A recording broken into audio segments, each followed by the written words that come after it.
আসসালামু আলাইকুম বন্ধুরা। তো সবাই কেমন আছেন? তো অনুরোধ রইল ভাই, সবাই ভিডিওটা শেষ পর্যন্ত দেখবেন। দুলাবাজার এবং মইনপুরের মধ্যখানে এই বাঙ্গাটা আপনারা দেখতে পাচ্ছেন।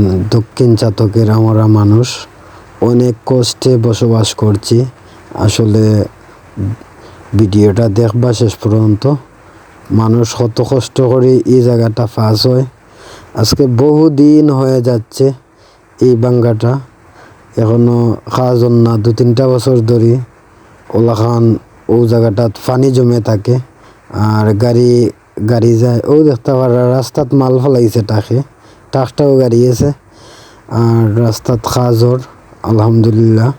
আর মানুষের কষ্টও দেখা। আমার এক ভাই ফেসকুন্দা মাইরা ইয়া ফাঁস হয়েছেন। কতখান পানি রাস্তার মাঝে, আঁটু পানি থেকে আরও বেশ। ও দেখতে পারো আমার এক চাচা তাইনোর বাচ্চারা একটু করে লইয়া আইছেন। তো দেখতে পাররা মানুষ কত কষ্ট করে এই জায়গাটা চলাচল করে। আসলে এটা দেখলে নিজেরও গেছে খুব বেশি কষ্ট লাগে। ও দেখা মোটরসাইকেলটা গাড়িরাও দেখা গাড়ি গেছে। ও দেখা মোটরসাইকেলটাও যাইতে পারেন না। এগুলা বুঝৌকা কি জাত কষ্টে মানুষের দিন ভাত যারই কেন। তো আমরা দক্ষিণ চাতর মানুষ অত কষ্টতে আছি এ রাস্তার দায়। তো রাস্তাটা কাজ চলে, তো এটা সোলো কাজ ওরা কি। আর ধন্যবাদ সবাইকে।